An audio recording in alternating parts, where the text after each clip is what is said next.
Hello everyone, स्वागत है आपका आज के इस सेशन में और मैं हूं आपका नेट वाला भैया। हाँ जी, चलिए करते हैं आज की सेशन की शुरुआत। जी हमारा 2024 के लिए चल रहा है बैच यूट्यूब पे सिर्फ, है ना। और आज हम करने वाले हैं लॉ में क्या सर, क्या चल रहा है अभी?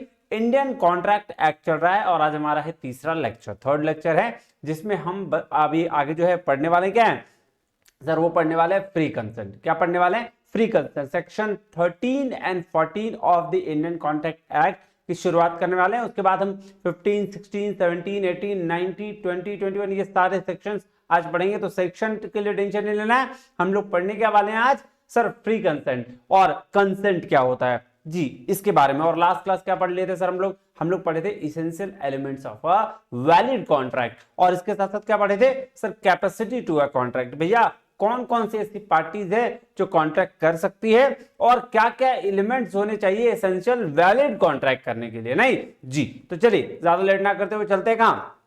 अपने क्लास की ओर और शुरुआत करते हैं अपने क्लास की। आइए जी, ये देखिए, सबसे पहले थोड़ा मेरे बारे में जान लीजिए। क्या जानना है सर? बेसिकली, है ना, आप तो दिखते रहते हैं जी। मेरा नाम अमित कुमार है और मैंने इस एग्जाम को 5 बार क्वालिफाई किया है, एक बार जेआरएफ और 4 बार यूजीसी नेट। ठीक है, इसके साथ साथ एमकॉम, है ना, पीएचडी मेरा चल रहा है अभी, और मैं असिस्टेंट प्रोफेसर भी रह चुका हूँ उषा मार्टिन यूनिवर्सिटी में, जो झारखंड में है जी। उसके साथ साथ आपको क्या करना है, नेट वाला भैया का टेलीग्राम चैनल ज्वाइन कर लेना है, जिससे क्या होगा कि सर आपको सारे पीडीएफ, सारे नोट, सारे इन्फॉर्मेशन वहां पे मिल जाएगी। और इसके साथ साथ अगर आपको दिक्कत परेशानी आ रही है तो इस नंबर पे आप व्हाट्सएप भी कर सकते हैं। चलिए अब चलते हैं कहां भैया? सेक्शन 13 में चलते हैं। कहां चलते हैं? Section 13। Section 13 of the Indian contract act कहता है क्या? कंसेंट। और कंसेंट को डिफाइन कैसे किया गया है, आइए उसको नोट्स में पहले समझते हैं, फिर उसके बाद समझेंगे कहां वर्ड देखेंगे, उसका एग्जैक्ट वर्डिंग देखेंगे। सेक्शन 13 क्या कहता है? कंसेंट कह रहा है टू और मोर पर्सन जब एग्री हो जाते हैं सेम थिंग सेम सेंस के लिए। क्या बोलते हैं? देखो, अब कंसेंट की बात, सहमति की बात हो रही है, तो सहमति की बात हो रही है तब कोई ना कोई तो पर्सन होगा। अब अकेले तो सहमति नहीं बोलेंगे, हाँ चलो ठीक है ना, हम खुद इसमें सहमति दे देते हैं, मैं खुद सहमत हूं किसी चीज से। अरे भाई, सहमति तब होगी जब 2 या 2 से ज्यादा लोग होंगे। आप उसकी बातों से सहमत होगे, मैं आपकी बातों से सहमत हूंगा, राइट जी। तो इसी तरह से क्या कहते हैं कि टू और मोर पर्सन जो है एग्री, अगर आप एग्री अपॉन किसके लिए? सेम थिंग्स और सेम सेंस, एक ही चीज के लिए, तो हम क्या कहते हैं? कंसेंट हुआ, हमारा सहमति हुआ, है ना। अगर, और सेक्शन 14 क्या कह रहा है? सेक्शन 14 डिटेल में बता रहा है फ्री कंसेंट के बारे में। फ्री कंसेंट क्या भैया? फ्री कंसेंट उसको कहा गया है जब वो 5 चीजों के अंतर्गत नहीं आता है। कौन कौन सा सर? सबसे पहले कुर्सियन, सेक्शन 15, उसके बाद आपका अंडर इन्फ्लुएंस 16, उसके बाद फ्रॉड, मिसरिप्रेजेंटेशन और मिस्टेक। ये 5 चीजें अगर आप नहीं कर रहे हो तो इसके अंतर्गत नहीं आ रहा है, तो आप क्या है? फ्री कंसेंट मान लिए जाते हैं। क्या मान लिए जाते हैं? Free consent. क्या कह रहा है? Consent is free when it is not caused by coercion, under influence, fraud, misrepresentation और मिस्टेक। सारी बातें पढ़ेंगे, टेंशन लेने की कोई जरूरत नहीं है ना। आइए तो पहले अब लॉ का लैंग्वेज देखते हैं। क्या कह रहा है? कह रहा है two or more person are said to be consent when they agree upon same thing in the same sense, इसीलिए इसको बोलते हैं क्या? Consensus ad idem. नहीं, सेक्शन 14 क्या कह रहा है? देखिए, फ्री कंसेंट। कंसेंट तो पता चल गया क्या कि भैया जब 2 लोग या 2 से ज्यादा लोगों की सहमति बन जाती है तो हम लोग क्या कहते हैं? हम लोग बोलते हैं वो कंसेंट हो गया। फ्री कंसेंट मतलब कह रहा है consent is said to be free when it is not caused by, किसके किसके द्वारा भाई साहब? कुर्सियन सेक्शन 15 है उसके द्वारा, अंडर इन्फ्लुएंस जो सेक्शन 16 है, फ्रॉड जो सेक्शन 17 है, मिसरिप्रेजेंटेशन जो सेक्शन 18 और mistake subject to the provision of section 20, 21 and 22। तो ये बात ध्यान में रखिएगा। अब चलें कि भैया कौन कौन से ऐसे एलिमेंट्स हैं जो कंसेंट, जो फ्री कंसेंट नहीं माने गए हैं, जो फ्री कंसेंट नहीं है, तो उसकी चर्चा कर लेते हैं। सबसे पहला जो फ्री कंसेंट जिसको नहीं माना गया वो है कुर्सियन। क्या है कुर्सियन? अगर लॉ के लैंग्वेज में जाएंगे तो बहुत बहुत ज्यादा पेचीदा वाला बात हो जाएगा, तो आइए पहले हम नोट से समझते हैं। नोट्स में क्या कहा गया भैया? कहा गया धमकी देकर, है ना, फोर्सफुली या गन दिखाकर जब कोई कॉन्ट्रैक्ट करने की कोशिश करता है। फिर से बोल रहा हूं, धमकी देकर, है ना, फोर्सफुली या गन दिखाकर जब कोई कॉन्ट्रैक्ट में एंटर करने की कोशिश करता है। मतलब इंटेंशन क्या है? कॉन्ट्रैक्ट में एंटर करना। कैसे? फोर्सफुली, धमकी देकर, है ना, उसको बोलते हैं क्या? कुर्सियन। एकदम सिंपल लैंग्वेज में। जैसे फॉर एग्जाम्पल क्या बोल रहा है कि भैया आप नॉर्मली घर में देखते होगे क्या होगा कि जब हस्बैंड वाइफ है ना, या और बच्चे जब रहते हैं, तो हस्बैंड वाइफ के बीच में जब झगड़ा होता है ना, तो ज्यादा दिमाग खराब करोगे ना, जान दे देंगे हम, क्या होगा, कूद जाएंगे, फांसी पर लटक जाएंगे। ये क्या है सर, ये धमकी देना है। सर इस तरीके की चीजों को क्या बोलते हैं, कुर्सियन के अंदर आ जाएगा। क्या आ जाएगा, कुर्सियन के अंतर्गत आ जाएगा। ठीक है, अब ध्यान देखो, ये अब एक बात बताओ सर, सर ये नॉर्मली धमकी दे रहा है तो फिर इसमें क्या होगा, क्यों धमकी दे रहा है? धमकी जब कॉन्ट्रैक्ट में एंटर करने के लिए जा रहा है, मतलब ये बोल रहा है कि अगर तुम मेरे भाई को, फॉर एग्जाम्पल, एकदम ध्यान से समझना एग्जाम्पल को, मैंने क्या बोला कि मैं, मेरी बीवी, मेरे बच्चे, ठीक है तो नहीं, मान लो, ठीक है, तो ये क्या, मैं, मेरी बीवी, मेरे बच्चे और मेरा छोटा भाई भी है, ठीक है जी। मेरे घर में मेरे झगड़े हो रहे हैं, बहुत सारे झगड़े क्यों हो रहे हैं, क्योंकि जमीन का बंटवारा है। जमीन का बंटवारा भैया, आधे छोटे भाई को देना, आधे अपने पास रखना। ये बात मेरे पूर्वज ने कह के गए थे, ठीक है जी। अब मेरे बीवी बच्चे मान नहीं रहे, बोल रहे नहीं मैं तेरे छोटे भाई को नहीं दूंगा। मैं बोल रहा मैं कूद जाऊंगा, अगर मुझे छोटे भाई को देने के लिए नहीं मिला, मैं क्या करूंगा, मैं कूद जाऊंगा, हैं? मैं ऐसा नहीं कर सकता। ये किसके अंदर आएगा, ये कुर्सियन के अंदर आएगा, है ना, कि आपको कॉन्ट्रैक्ट में एंटर कराने के लिए क्या करना पड़ रहा है, धमकी देना पड़ रहा है। तो इसको बोलते हैं क्या सर, कुर्सियन। दूसरा एग्जांपल ले लेते हैं जी सर, बिल्कुल लीजिए। उधर से एक आया, मतलब मेरे घर में मैं बैठा हुआ था आराम से, उधर से एक पिस्टल लेके आया, पता चला उसको मैं घर बेचने वाला हूं। उसने बोला सुन एक काम कर, मैं तेरे कान के नीचे लगा दे रहा हूं, मुझे अगर 2 लाख रुपए में दे दे, नहीं तो आज पार कर दूंगा मैं। गया, तू खत्म, कहानी फिनिश। मैंने बोला भाई ले ले ले ले ले ले, मैं जान बची तो फिर से ले लूंगा, है चल ले ले। नहीं कर सकते ऐसा, section 15 of Indian contract act कहता है भाई साहब ऐसा आप नहीं कर सकते। ये हो गया क्या, कुर्सियन। आइए अब लॉ का लैंग्वेज थोड़ा बस पढ़ते हैं।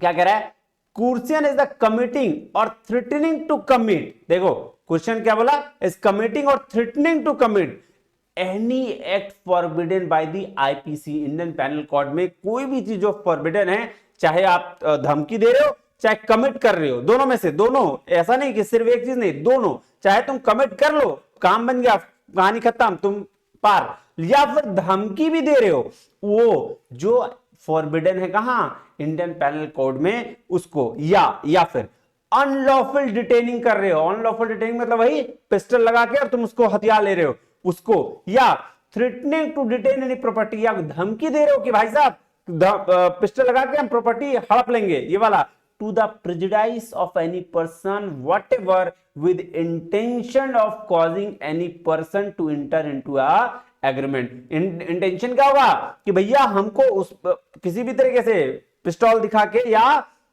धमकी वगैरह देके भी किसी भी तरीके से अगर आप एंटर करना चाह रहे हैं कोई एग्रीमेंट में, तो वो क्या हो गया सर, उसको हम लोग कुर्सियन बोलेंगे। आइए एग्जाम्पल देखिए, कह रहा है A says to Y, I shall kill your son और I shall not return the documents of title relating to your wife's property unless you agree to sell your house to me 5000 rupees. बोल रहा भाई x ने Y से कहा, बोला भाई साहब हम तेरा डॉक्यूमेंट वापस नहीं करेंगे या फिर तुम्हारे वाइफ को मार देंगे अगर तुम डॉक्यूमेंट मांगा अपनी वाइफ से रिलेटेड, नहीं तो अपना जो घर है उसको 5000 में बेच दो। अगर 5000 बेचोगे तो बचे रहेगी, नहीं तो फिर फिनिश कर देंगे, खत्म। तो ये क्या है सर, ये कुर्सियन है, ये बात ध्यान में रखिएगा। उसके बाद जो है नेक्स्ट है सेक्शन 16, कहता है अनड्यू इन्फ्लुएंस। अनड्यू इन्फ्लुएंस क्या होता है ये ध्यान समझिएगा। आइए चलते हैं नोट्स पे।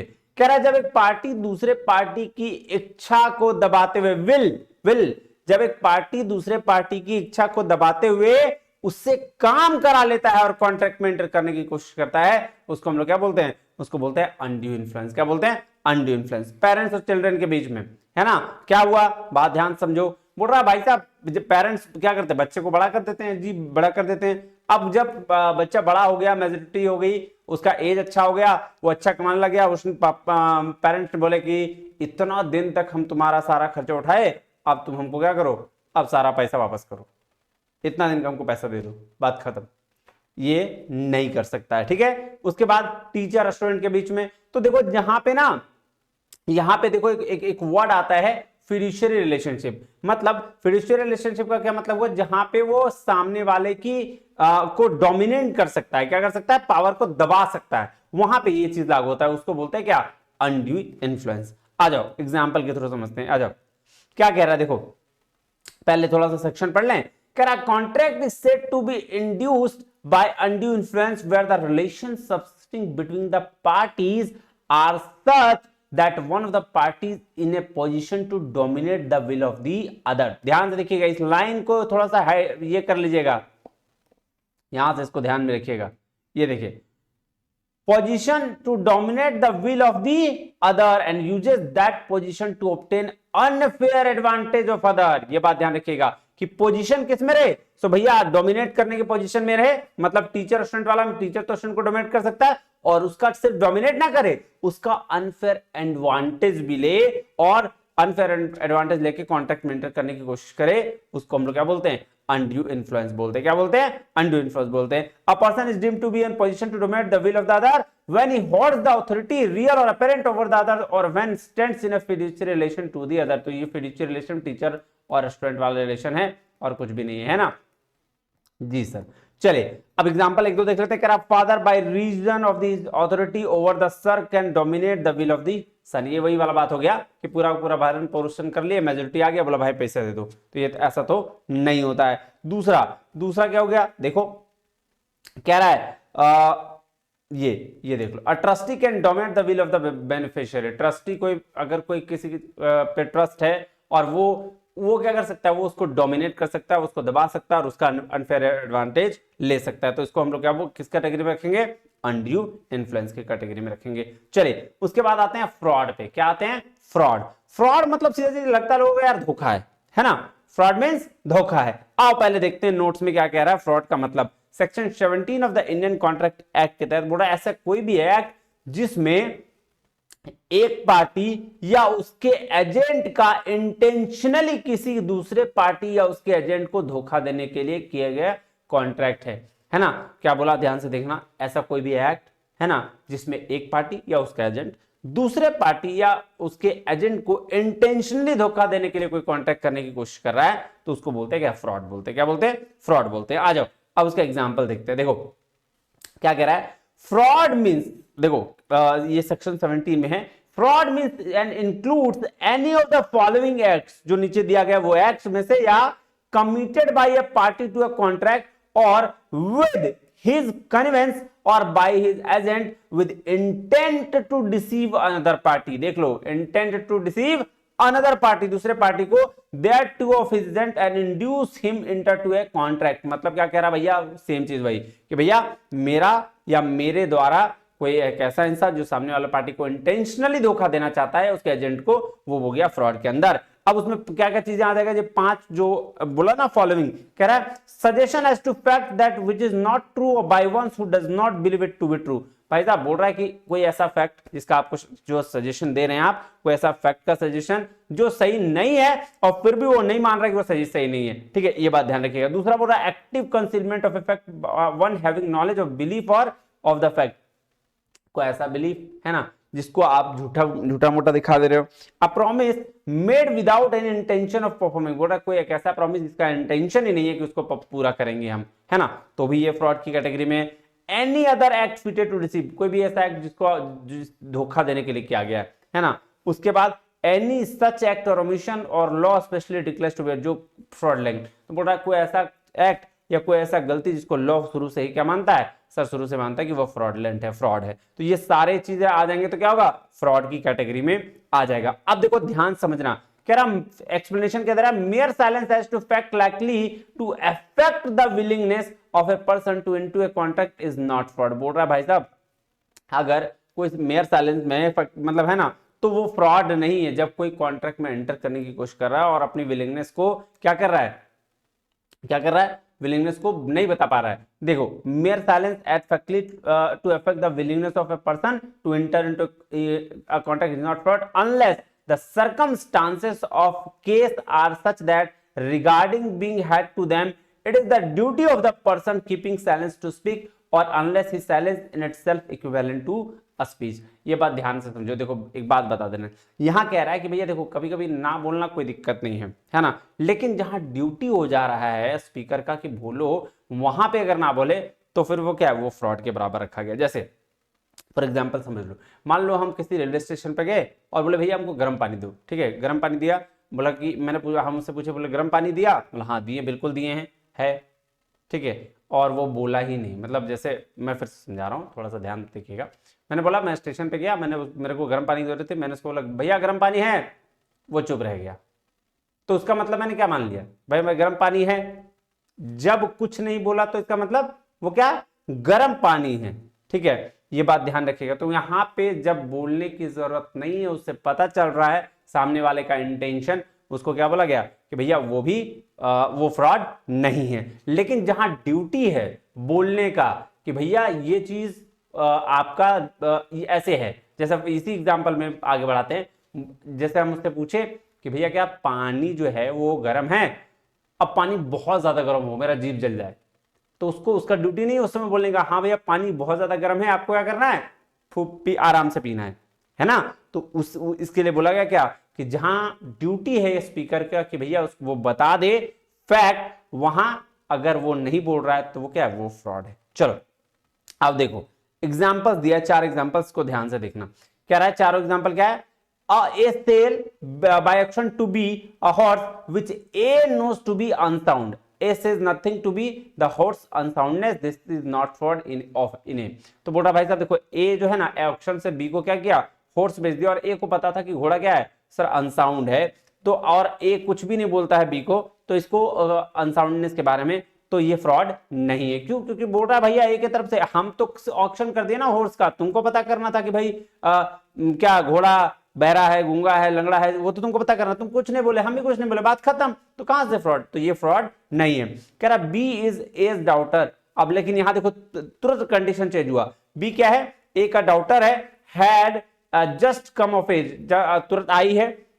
Here the relation between the parties would make A's duty to tell B if the horse is unsound. तो बोल रहा भाई साहब यहां पे A की ड्यूटी बन जाती है कि भैया आप B को बता दीजिए कि घोड़ा क्या है, अनसाउंड है। ये बात ध्यान में रखिएगा, ठीक है। चलिए उसके बाद तीसरा एग्जांपल कह रहा B says to A, B A से कहता है if you do not deny it I shall assume that the horse is sound. A says nothing, here the silence is equivalent to speech. Simple सी बात है, A B को पूछ लिया, पहला के वाला केस में क्या था, पूछा नहीं ना कुछ बोला, लेकिन यहाँ बी जो है वैसे पूछ लिया कि क्या घोड़ा बहरा है क्या, बोला नहीं बहरा नहीं है, तो ठीक है कोई बात नहीं, मान लिया उसको, एज्यूम कर लिया कि वो बहरा नहीं होगा। ये क्या है, ये सर इक्विवेलेंट टू स्पीच है, मतलब बोलने के बराबर ही है ना जी। जैसे मैंने बोला भाई नेट की तैयारी यहीं पे होती है, ठीक है, मैंने क्या बोला, नेट की तैयारी यहीं पे होती है, तुम लोग को पता चल गया, तुम लोग कमेंट लिख दिए, बात खत्म, है ना। यही चीज कह रहा है, ध्यान से रखिएगा। चलो A and B being traders enter into upon a contract, A has private information of change in the prices which would affect B willingness to proceed with the contract. A is not bound to inform B. बोल रहे भाई साहब A और B है, और A को पता चल गया कि किसी वजह से प्राइवेट इंफॉर्मेशन उसको मिला कि B की विलिंगनेस को इफेक्ट पड़ेगा, तो भैया क्यों बता रहे हो हैं। जैसे मान लो मुझे और मेरा एक फ्रेंड है, 2 है, ठीक है, मुझे कुछ पता चल गया कि अगर मैं उसको कुछ बोलूंगा तो उसको इफेक्ट पड़ेगा, तो भैया बताना ही नहीं है ना, सिंपल सी बात है। तो इसीलिए ये क्या है, ये सारा एग्जाम्पल आपका किसका दिया गया सर, ये एग्जाम्पल दिया गया फ्रॉड का, ये बात ध्यान में रखिएगा। चलिए उसके बाद है D, miss representation. Miss representation का क्या मतलब हुआ कि भैया आप गलती रिप्रेजेंट कर दो, देखो नाम ही रहेगा मिस रिप्रेजेंटेशन, गलती रिप्रेजेंट कर रहे हो, जो भी चीज बता रहे हो वो गलत बता रहे हो। आओ पहले नोट्स में चलते हैं। कह रहा है कोई ऐसा इंफॉर्मेशन जिसकी जानकारी फर्स्ट पार्टी को थी और वो सेकंड पार्टी को बता रहा था, उस टाइम वो इंफॉर्मेशन चेंज हो गया, है ना, और इस बात का फर्स्ट पार्टी को कोई पता ही नहीं चला, तो ये तो मिस रिप्रेजेंटेशन है ना, गलत रिप्रेजेंट कर दिया। जैसे फॉर एग्जाम्पल मैं मान लो आप किसी स्कूल में हो या किसी यूनिवर्सिटी में हो, वहां के रजिस्ट्रार पहले कोई और थे, ठीक है, और आपको पता था कि भैया रजिस्ट्रार अभी मान लो राम जी हैं, राम जी रजिस्ट्रार है, और आप किसी को बता दे रहे हो रजिस्ट्रार तो राम जी हैं, और आपको इस बात का भनक भी नहीं है कि क्या राम जी बदल चुके हैं, कभी के श्याम जी वहां के रजिस्ट्रार हो चुके हैं, और आप किसी और को बता दे रहे हो, और वो मेरी बात मानकर क्या कर रहा है, चला जा रहा है काम करने के लिए, पता चला वहां राम जी हैं ही नहीं, वहां श्याम जी हैं, तो इसको क्या बोलेंगे सर, इसको बोलेंगे मिस रिप्रेजेंटेशन। क्या बोलेंगे, मिस रिप्रेजेंटेशन।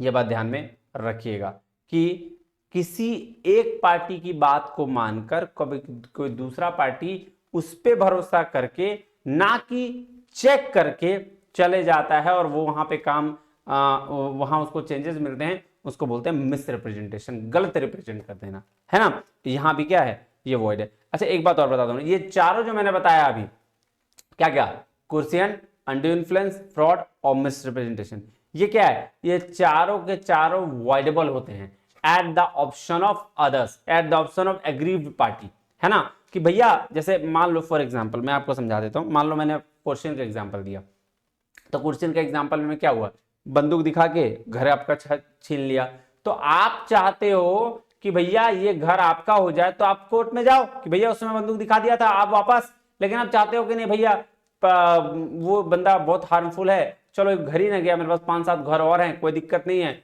रहने दो, तो आपके अनुसार वो वैलिड भी हो सकता है और वॉइड भी हो सकता है, इसीलिए वॉइडेबल कहा गया है at the option of aggrieved party, कि भैया आप चाहें तो इसको वॉइड कर लीजिए, नहीं तो फिर वैलिड कर लीजिए, है ना जी। चलिए आइए, क्या कह रहा है, मिस रिप्रेजेंटेशन, क्या कह रहा है ध्यान से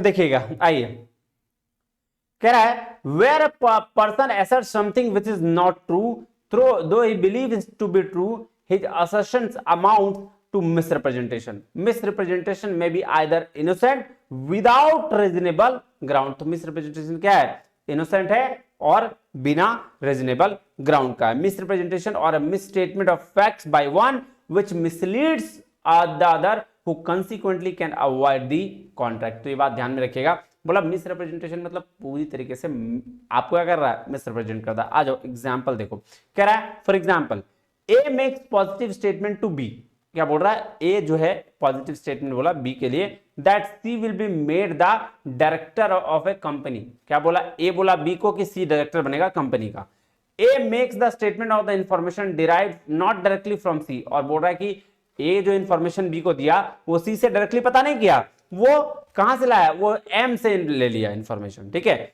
बी अप्लाई कर दिया shares on the faith of the statement which turns to be false, अब देखो बी अप्लाई कर दिया, ए के बात पे भरोसा कर लिया और बी अप्लाई कर दिया, है ना, और उसकी वजह से गलती हो गया, कह रहा the statement amounts to misrepresentation, और इस वजह से क्या हो गया, मिसरिप्रेजेंटेशन हो गया, मतलब सीधा सीधी कि अपनी फैक्ट को कंफर्म किए बिना किसी और की बात को भरोसा करके इसने ये काम कर लिया, दैट इज कॉल्ड मिसरिप्रेजेंटेशन। बात समझ में आया जी सर। चलिए ये देखिए कुर्सियन और एंडी इन्फ्लुएंस, क्या बोल रहा है, consent is obtained under the threat of offence, तो यहां धमकी वाला बात है, और consent is obtained by one person who is in a position to dominate the will of another, ये बात ध्यान में रखिएगा। अब सेक्शन 19 ऑफ क्या कह रहा है, सेक्शन 19 कह रहा है कि एग्रीमेंट विदाउट फ्री कंसेंट, जी क्या है, सारे वॉइडेबल है, कौन कौन सा, बोल रहा when the consent or to an agreement is caused by coercion, fraud, misrepresentation or under influence, ये चारों द्वारा हैं, तो ये सारे के सारे क्या हैं सर, ये सारे के सारे वॉइडेबल है, ये हम लोग अभी इससे पहले वाले में जब हम लोग क्लास में थे उसमें पढ़ चुके इसको डिटेल में, तो यहां इतना दिमाग लगाने की जरूरत नहीं है। अब आ जाओ, ये आ जाओ मिस्टेक, देखो नेक्स्ट क्या है, mistake, section 20 of Indian contract act कहता है मिस्टेक दो तरह का, mistake as of fact, mistake as of law, तो फैक्ट का जो मिस्टेक है तो भैया वॉइड, और लॉ का मिस्टेक भी वॉइड, लेकिन अगर लॉ का मिस्टेक इंडियन नहीं है, इंडियन लॉ का मिस्टेक नहीं है, तो उसको मिस्टेक नहीं माना जाएगा, उसको वैलिड कॉन्ट्रैक्ट माना जाएगा। जैसे मान लो कोई भी ऐसा लॉ जो इंडिया में वैलिड नहीं है ना, इंडिया का लॉ का है ही नहीं, अगर फॉरेन लॉ है तो फॉरेन लॉ क्या है, फॉरेन लॉ यहाँ पे वैलिड है, यहाँ पे कोई दिक्कत नहीं, फॉरेन लॉ का मिस्टेक हमको उससे मतलब नहीं है, ठीक है। चलो तो मिस्टेक एज ऑफ फैक्ट और मिस्टेक एज ऑफ लॉ, इसको देखते हैं सेक्शन 20 और सेक्शन 21। आइए क्या कहता है देखते हैं, कह रहा है when both parties to an agreement are under a mistake to a matter of fact essential to the agreement, their such agreement is altogether void। ये देखो अभी चारों ऊपर क्या थे आपके, सेक्शन 15, 16, 17, 18, कुर्सियन, अंडर इन्फ्लुएंस, फ्रॉड और मिसरिप्रेजेंटेशन, ये सारे के सारे वॉइडेबल, लेकिन मिस्टेक क्या है, मिस्टेक वॉइड है, क्योंकि ये बोल रहा भाई साहब दोनों पार्टी में किसी की गलती ही नहीं है, क्या है, दोनों पार्टी में किसी की गलती नहीं है, तो इसलिए कोर्ट क्या करेगा, कोर्ट भाई साहब देखेगा कि वॉइडेबल है ऑप्शन पे तो ठीक है, नहीं तो इसको क्या वॉइड माना जाएगा, क्या माना जाएगा, वाइड माना जाएगा। जैसे क्यों बोल रहा है ऐसा, ध्यान सुनो। कह रहा है A for example A agrees to sell B a specific cargo good suppose to be on way on England to Bombay. तो बोल रहा है ए बी को क्या बोला कि सेल का A agrees to sell B a specific cargo, एक स्पेसिफिक कार्गो आने वाला था, ठीक है, इंग्लैंड से बॉम्बे। ए एग्री कर गया कि हम उसको सेल करेंगे, लेकिन बीच में क्या हुआ, कह रहा है it turns out that the before the day of the bargain the ship conveying the cargo had been cast away and the good lost. बोल रहा है बीच में क्या हुआ कि किसी भी तरीके से गांव नाव पलट गया है ना, शिप पलट गया और गुड्स बर्बाद हो गया, और ये दोनों को ए और बी दोनों को इसके बारे में कोई पता नहीं है। कह रहा neither of the parties was aware of these facts the agreement was void because both the parties must be under mistake. दोनों को मिस्टेक हो गया ना, गलती हुई भाई साहब, ना इसको पता ना उसको पता फैक्ट, तो क्या हो गया, तो ये वॉइड हो गया, ठीक है। Effect of mistake as to law, law का मिस्टेक भाई साहब ये तो सिंपल सी बात है।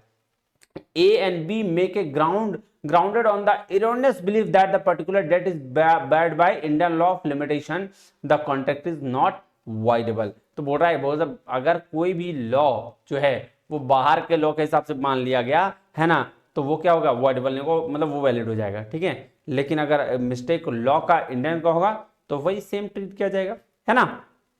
देखो क्या बोल रहा है, a contract is not voidable because it is caused by mistake as to any law forces India, but mistake as to law not enforced in India has the same effect mistake of fact। तो भैया जैसा mistake of fact के साथ था वैसा mistake of law के साथ भी किया जाएगा, कब, जब वो इंडिया का लॉ नहीं होगा, ये बात ध्यान में रखिएगा। उसके बाद है यूनिलैटरल मिस्टेक। यूनिलैटरल मिस्टेक जो होगा वो वैलिड माना जाता है। क्यों माना जाता है, क्योंकि भैया अब मान लो एक तरफ से गलती है ना, दोनों तरफ से नहीं है, तो उसको वैलिड मान लिया गया। जैसे क्या एग्जांपल दिया, A agrees to purchase from B, A ने बी से परचेज किया 18 carat gold thinking to be pure gold, और वो सोच रहा था कि भैया ये क्या प्योर गोल्ड है, तो B has not been instrumental to the creation of such impression, B को कोई ये नहीं था, है ना, तो इसको क्या बोलेंगे भाई सब, वैलिड कॉन्ट्रैक्ट बोलेंगे, क्योंकि ए ना ऐसा समझ रहा था, है, तो बी से उससे कोई मतलब नहीं है जी, तो इसलिए क्या बोलेंगे, इसको बोलेंगे वैलिड कॉन्ट्रैक्ट।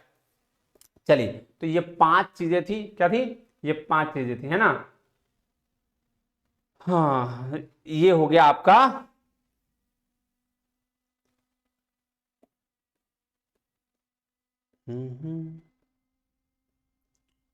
Free consent. क्या हो गया जी, फ्री कंसेंट। अब डिस्चार्ज ऑफ ए कॉन्ट्रैक्ट की बात करते हैं, या जाओ किसकी बात करते हैं, डिस्चार्ज ऑफ अ कॉन्ट्रैक्ट, मतलब एक कॉन्ट्रैक्ट को खत्म कैसे किया जा सकता है ना, ये बात ध्यान में रखिएगा, समझिएगा ध्यान से, ये नोट्स आप पढ़ लीजिएगा, मैं आपको बता देता हूं कैसे कैसे होगा। डिस्चार्ज ऑफ कॉन्ट्रैक्ट, पहला है डिस्चार्ज बाय परफॉर्मेंस, कि अगर कोई कॉन्ट्रैक्ट को खत्म करना है भाई, काम मिलेगा खत्म कर लो, है ना। 2 तरीके के परफॉर्मेंस होते हैं, एक तो होता है एक्चुअल परफॉर्मेंस, एक होता है अटेम्प्टेड परफॉर्मेंस। एक्चुअल परफॉर्मेंस कहने का मतलब क्या हुआ कि भैया हम तुमको कार बेचना चाह रहे थे, कार बेच दिए, हमारा कॉन्ट्रैक्ट कंप्लीट, है ना, वो हमको प्राइस मिल गया, एक तो ऐसे भी कॉन्ट्रैक्ट कैंसिल। दूसरा हो गया अटेम्प्टेड, कि भैया हमने बोला कार खरीदोगे, तो बोला खरीद लेंगे, लेकिन मोल भाग के हुआ नहीं, तो वैसे भी कॉन्ट्रैक्ट कैंसिल। ये 2 तरीके का परफॉर्मेंस के बेसिस पर 2 तरीका, एक तो अटेम्प्टेड और एक एक्चुअल। फिर मैं समझा रहा हूं, एक्चुअल मतलब काम, आपको कार लेना था, हम कार बेच दिया, आप हमको पैसा दे दिए, बात खत्म, कैंसिल कॉन्ट्रैक्ट। दूसरा, आपको कार लेना था, हमसे पैसे बातचीत हुआ, हमको मोल भाव पड़ा नहीं, कॉन्ट्रैक्ट कैंसिल, खत्म जी। उसके बाद है डिस्चार्ज ऑफ म्यूचुअल एग्रीमेंट, तो डिस्चार्ज बाय म्यूचुअल एग्रीमेंट। अब अगर भाई साहब परफॉर्मेंस से नहीं हुआ तो म्यूचुअल एग्रीमेंट करके कर सकते हैं। Section 62 of the Indian contract act क्या कहता है कि अगर if the parties to a contract agree to substitute, अगर वो कोई पार्टी जो है नया कॉन्ट्रैक्ट सब्स्टिट्यूट के तौर पर बनाना चाहता है, तो वो क्या कर सकता है, वो 4 तरीके से कर सकता है ना। ओरिजिनल कॉन्ट्रैक्ट को क्या कर सकता है भैया, नोवेशन, रेसिस्टेंस, अल्टरेशन और रेमिशन के थ्रू इसको कैंसिल कर सकता है। क्या है नोवेशन, देखिए नोवेशन का मतलब होता है नया कॉन्ट्रैक्ट बनाना पुराने कॉन्ट्रैक्ट को छोड़कर। क्या बोल रहा है, नया कॉन्ट्रैक्ट बनाना पुराना कॉन्ट्रैक्ट को छोड़कर, ध्यान से पढ़ेंगे देखेंगे। उसके बाद रेसिशन मतलब होता है कॉन्ट्रैक्ट को कैंसिल कर देना, क्या कर देना, कैंसिल कर देना। अल्टरेशन मतलब कॉन्ट्रैक्ट पुराना पार्टी इसके बीच में रहेगा, अल्टर हो जाएगा। मान लो 500 किसी से बोला कि भाई कॉन्ट्रैक्ट में कितना 500 केजी का तेल का बात हुआ है, वो अल्टर करके 700 केजी कर देगा। लोग वही रहेंगे, जो कॉन्ट्रैक्टर है उसी के बीच में होगा, लेकिन मतलब पार्टीज पुरानी रहेगी, कॉन्ट्रैक्ट अल्टर हो जाएगा थोड़ा बहुत, है ना ये चीज। और लास्ट में है भैया रेमिशन। रेमिशन मतलब वेव ऑफ कर देना, छोड़ देना। जैसे मान लो किसी बोला कि भैया 5,000 रुपये बकाया लिया किसी से, ठीक है, 5,000 रुपये बकाया लिया, 2 साल हो गया, पैसा दे ही नहीं रहता, बोला एक काम करो यार तुम 2,000 दो और बात छोड़ो, हटा, चलो तुमको छोड़ दिए, 2,000 दिया, बात खत्म कर लिया। वैसे भी आप परफॉर्मेंस क्या कर सकते हैं, कैंसिल कर सकते हैं। आ जाओ थोड़ा थोड़ा एक बार पढ़ लेते हैं, उसके बाद कह रहा था पार्टीज नोवेशन देखते हैं। The parties to a contract may be substitute a new contract for the old. Old के बिहाफ पर नया कॉन्ट्रैक्ट बनाना। कह रहा है if they do so it will be case of novation. किसका केस होगा, नोवेशन का केस होगा। On the old contract is discharge consequently it need not be perform. बोला भाई साहब इसको परफॉर्म करने की जरूरत नहीं है। It is a case where there being a contract in existence, some new contract is substituted, कुछ नया कॉन्ट्रैक्ट बनाया जाता है, for either between the, या तो सेम पार्टीज होगा या नया पार्टीज, दोनों हो सकता है। तो सेम पार्टीज और between the different parties, consideration mutually being discharge of old contract. भाई साहब पुराना कॉन्ट्रैक्ट हटाओ, नया कॉन्ट्रैक्ट बनाओ, पार्टी पुराना भी हो या नया भी हो कोई दिक्कत नहीं है उसे, लेकिन बनेगा नोवेशन, नया कॉन्ट्रैक्ट बनेगा। पार्टी पुराना हो या नया हो कोई दिक्कत नहीं है। देखिए A owes B 100 rupees, A, B, C agree that C will pay B and he will accept 100 from C in the lieu of some of the due A. A liability there will be shall come to an end and the all contract between A, B will be substituted. ये एक बार पढ़ लीजिएगा, इसमें कुछ नहीं है। इसमें बोला A और B कॉन्ट्रैक्ट किया 100 रुपया का, ठीक है जी। अब बोला A और B C एग्री कर गया कि C जो है वो पे करेगा B को, है ना, और वो एक्सेप्ट कर लिया इस बात को, ठीक है। तो जो पुराना कॉन्ट्रैक्ट था 100 रुपए का वो कैंसिल करके नया कॉन्ट्रैक्ट एवरी से मिलकर बना लिया, वही बात इसमें कह रहा है और कोई बात नहीं कह रहा है, ठीक है। चलो इफेक्ट ऑफ रेसेशन। रेसेशन मतलब होता है कैंसिलेशन। क्या बोल रहा है, कैंसिलेशन।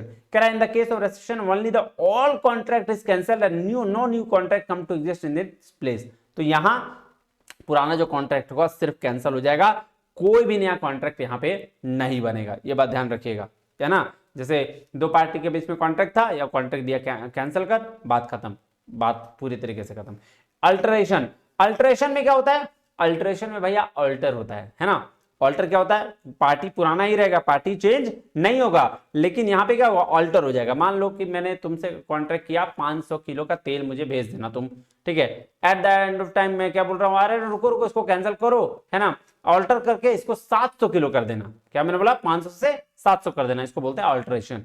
और वेव ऑफ कर देना, रेमिटेशन ऑफ का मतलब होता है, रेमिट कर देने का मतलब होता है वेव ऑफ कर देना। मतलब कि मैंने तुमसे 5,000 रुपए बाकी लिया, 5,000 रुपए उधार लिया, और उधार लेने के बाद मैंने क्या बोला, मैंने बोला चलो ठीक है दे देंगे ना, टेंशन क्यों ले रहे हो, आया 1 साल हो गया मैंने दिया, 2 साल हो गया नहीं दिया, तो तुमने बोला जो सर छोड़ दीजिए सर, 2,000 रुपये मान जाइए, वो 2,000 रुपये दे देते हैं, 2,000 रुपया आप हमको दे दीजिए, हम तो और बाकी छोड़ देते हैं। हम बोला ले लो 2,000 रुपये, चलो छोड़ो हटाओ, तो और कॉन्ट्रैक्ट कैंसिल हो गया। तो ऐसे भी परफॉर्मेंस डिस्चार्ज हो सकता है। Discharge by impossibility of performance. बोल रहा भाई साहब इम्पॉसिबिलिटी, अगर परफॉर्मेंस पॉसिबल नहीं है होना से भी कॉन्ट्रैक्ट डिस्चार्ज हो सकता है ना। कैसे, an unforeseen change in law, destruction the subject matter. देखो भाई साहब एग्जांपल से पढ़ो, वैसे समझ में नहीं आएगा।